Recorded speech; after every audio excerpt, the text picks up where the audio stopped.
தூத்துக்குடி மாநகர 40வது வார்டு திமுக இளைஞர் அணி சார்பில் தமிழக முதல்வர் மு.க.ஸ்டாலின் பிறந்த நாளை முன்னிட்டு பொதுமக்களுக்கு நலத்திட்ட உதவிகளை வழங்கிய அமைச்சர் கீதா ஜீவன்.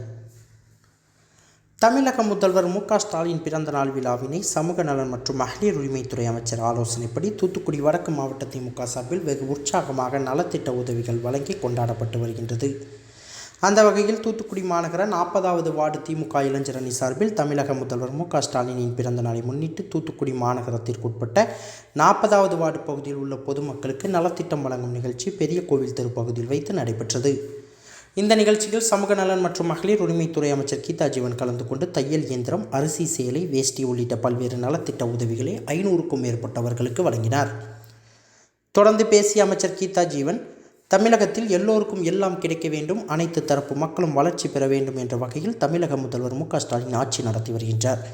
மக்களின் வாழ்க்கை தரமும் அறிந்து தமிழக முதல்வர் மு.க.ஸ்டாலின் திட்டங்களை தீட்டி வருகின்றார் எனவும், மகளிர் உரிமை தொகை, கல்லூரி படிக்கும் மாணவிகளுக்கு புதுமை பெண் திட்டம், மாணவர்களுக்கு தமிழ் புதல்வன் திட்டம் என எண்ணற்ற திட்டங்களை செயல்படுத்தி வரும் தமிழக முதல்வர் மு.க.ஸ்டாலின் விவசாயிகள், பாட்டாளிகள், தொழிலாளர்கள் என அனைவரின் வாழ்வாதாரம் உயர வேண்டும் என ஆட்சி செய்து வருகின்றார் என தெரிவித்தார். இந்த நிகழ்ச்சியில் தூத்துக்குடி மாநகர திமுக செயலாளர் ஆனந்தசேகரன், மாநில மீனவர் அணி துணை அமைப்பாளர் புளோரன்ஸ், மாவட்ட மீனவர் அணி அமைப்பாளர் அந்தோணி ஸ்டாலின், மாநகர தொழிலாளர் அணி முருகை இசக்கி, துணை மேயர் ஜெனிட்டா, மண்டல தலைவர் நிர்மல்ராஜ், தலைவர் அந்தோணிசாமி, வட்டச் செயலாளர் டென்சிங், பொருளாளர் சுரேஷ், வட்ட பிரதிநிதிகள் ஐன்ஸ்டீன், பிரவீன், ஆண்டோ கோமஸ், வில்பட், தினேஷ், கமலி, கீதா, மெனரா, கலா, பிச்சம்மா, சசிகலா, சாந்தி உள்ளிட்ட ஏராளமானோர் கலந்து கொண்டனர். நாம் எல்லாம் வாழ்த்து தெரிவிக்கும் வண்ணம் விழா கேளிக்கை என்று இல்லாமல் அது நலத்திட்ட உதவியாக என்ன ஒரு உதவி செஞ்சாலும் அது தேவை உள்ளோருக்கு அந்த உதவி போய் சேர வேண்டும் என்ற உத்தரவுக்கு ஏற்ப இன்னைக்கு நம்ம தம்பிமார்களும் ஒரு நலத்திட்ட உதவிகள் வழங்கும் நிகழ்ச்சியாக இந்த நிகழ்ச்சி ஏற்பாடு செய்துள்ளார்கள். நம்முடைய முதலமைச்சர் அவர்கள் தன்னுடைய இளமை பருவத்திலிருந்து அந்த காலத்தில் அவர் இளைஞர் மன்றோன்னு தொடங்கி அதன் மூலம் அப்போ ஒரு எம்ஜிஆர் அவர்களே, பேரறிஞர் அண்ணா அவர்கள்லாம் தன்னுடைய சங்கத்தினுடைய ஆண்டு விழாவுக்கு அழைத்து கொண்டாடி பின்பு அவர் இளைஞரணியிலே இருந்து இளைஞரணி செயலாளராக இருந்து நீண்ட காலம், அதற்கு பின்பு மேயராகி, சட்டமன்ற உறுப்பினராகி, துணை முதலமைச்சராக, நம்முடைய கட்சியினுடைய செயல் தலைவராக இருந்து பணியாற்றி பின்பு தலைவராக இன்னைக்கு 72 வயசை கொண்டாடுறாரு. ஆகவே நம்முடைய திராவிட கொள்கையிலே எல்லாருக்கும் எல்லாம் கிடைக்க வேண்டும் என்ற ஒரு நல்லாட்சி புரிந்து வருகிறார். தமிழகத்தின் எல்லா பகுதியும் முன்னேற வேண்டும், ஒட்டுமொத்த வளர்ச்சி பெற வேண்டும், அதாவது பொருளாதார வளர்ச்சி பெறணும், தொழில் வளர்ச்சி பெறணும், மக்களுடைய வாழ்வாதாரம் உயரணும், எல்லாருக்கும் வேலை வாய்ப்பு வழங்கணும் அப்படின்ற முறையில் ஒட்டுமொத்த வளர்ச்சி தான் தமிழகத்தின் ஒட்டுமொத்த வளர்ச்சியினுடைய இலக்கு என்று வச்சு நம்முடைய நல்லாட்சி புரிந்து வரும் தளபதிக்கு தான் நம்ம இன்னைக்கு பிறந்த நாள் கொண்டாடுறோம். அப்படி ஒரு தகுதி உள்ள தலைவர்.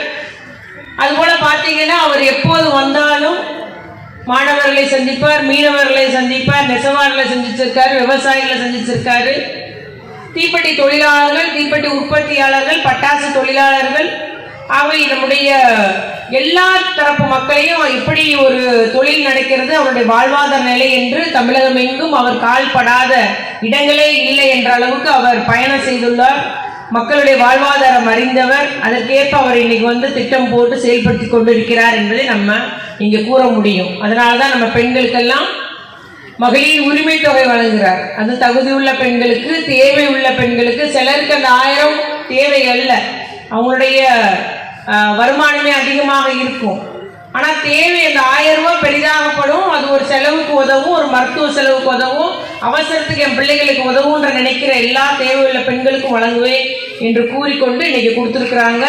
அதுவும் 1,15,00,000 பெண்கள் வாங்குறாங்க. மாதம் 1000 ரூபாய் கரெக்டாக வாங்கிட்டே இருக்கிறாங்க. அந்த திட்டம் கொண்டு வந்தது நம்முடைய முதலமைச்சர் அவர்கள் தேர்தல் வாக்குறுதியில் ஒன்றாக கூறி அந்த திட்டத்தை இன்னைக்கு நடைமுறைப்படுத்தி வருகிறார்.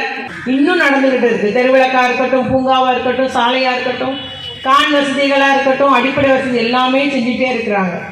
அதே போல நம்முடைய கிராமத்து மக்களுக்கும் சரி, விவசாய மக்களுக்கும் டிராக்டர்ஸ்லாம் மானிய விலையில் கொடுக்காங்க. டிராக்டர் விவசாயத்துக்கு உதவியான அந்த வண்டிகள் எல்லாம் வாங்கி கொடுக்குறாங்க. இலவச மின்சாரம் மட்டும் 2.5 லட்சம் இது வரைக்கும் கொடுக்கவே இல்லை, 15 வருஷமா. இப்போ 2.5 லட்சம் விவசாயிகளுக்கு இலவச மின்சாரம் கொடுத்துருக்குறாங்க. ரேஷன் கடையில் நல்ல ஒரு தரமான அரிசி வழங்கப்படுகிறது. பழைய அரிசியில் எப்படி இருக்குன்னு தெரியும்ல, உள்ளே போனாலே அதுக்கு ஒரு பெக்யூலியர் ஸ்மெல் உண்டு, மூட வாடகை. இப்போ நல்ல தரமான அரிசி கொடுக்குறாங்க. அந்த அளவுக்கு எல்லா இடமும் நெல் கொள்முதல் நிலையாக அது விவசாயியாக இருந்தாலும், பாட்டாளியாக இருந்தாலும், தொழிலாளியாக இருந்தாலும் எல்லாருக்குமான திட்டத்தை தரணும்னு சொல்லிட்டு நம்முடைய முதலமைச்சர் அவர்கள் திட்டம் போட்டு நம்முடைய செயல்பட்டு வருகிறார்கள் என்பதை மட்டும் நான் இங்கு கூறிக்கொள்ள விரும்புகிறேன். அவ்வாறு ஒரு தகுதியான ஆட்சி நடத்தி வருகிறார். கல்லூரி படிக்கும் மாணவிகளுக்கு புதுமை பெண் திட்டம். உங்கள் பிள்ளைங்க கல்லூரி படிக்காங்கன்னா கல்லூரி சேர்ந்த உடனே கல்லூரியிலேருந்து அப்ளை பண்ண சொல்லுங்கள். புதுமை பெண் திட்டம் அது பிற்பட்ட வகுப்பினர், மிகவும் பிற்பட்ட வகுப்பினர் ஸ்காலர்ஷிப் வாங்கினாலும் சரி, இல்லை ஆதிராடருக்கான ஸ்காலர்ஷிப் வாங்கினாலும் சரி, இந்த புதுமை பெண் 1000 ரூபாய் வாங்கலாம் பெண்களுக்கு. அதே மாதிரி இளைஞர்களுக்கும் இருக்குது தமிழ் புதல்வன் திட்டம். கல்லூரி அட்மிஷன் ஆன உடனே காலேஜிலேருந்து அவங்க தமிழ் புதல்வனுக்கு விண்ணப்பிச்சா போதும், மாதம் 1000 ரூபாய் அந்த வங்கி கணக்கில் வந்துடும். அதே போல் கடந்த தேர்தலில் பாராளுமன்ற உறுப்பினராக நம்முடைய கண்மணி அக்கா போட்டிட்டாங்க. எல்லாரும் நீங்கள் பேராதரவு தந்தீங்க.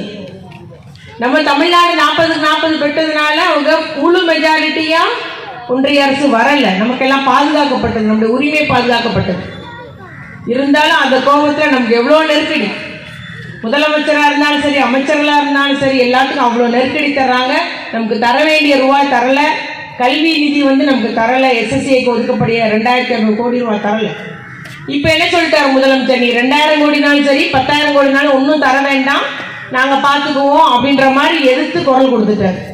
ஒரே முடிவு, நம்ம என்றைக்குமே திராவிட கொள்கை தான், சிறுபான்மைக்கு பாதுகாப்பாக தான் இருப்போம், எல்லாருக்கும் எல்லாம் கிடைக்கும் தான் செய்வோம், எல்லா மக்களையும் நாங்கள் கை தூக்கி விடுவோம். அப்படி இதுதான் எங்கள் கொள்கை. நீங்கள் எவ்வளோ நெருக்கடினாலும் அவங்க என்ன சொல்கிறாங்கன்னா, மும்மொழி கொள்கைக்கு கையெழுத்து போடுங்க, நாங்கள் ரூபா தரோன்றாங்க, ஒன்றும் வேண்டான்ட்டாங்க. இருமொழி போதும் எங்களுக்கு அப்படின்னு சொல்கிறாங்க.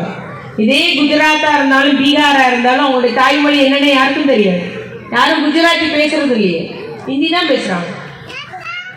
பீகாரில் யாருமே அவங்களுடைய தாய்மொழி பேசலை, ஹிந்தி தான் பேசுகிறாங்க. தாய்மொழி மெல்ல அப்படியே அழிஞ்சு போச்சு, பேசுறது கூட ஆள் இல்லை.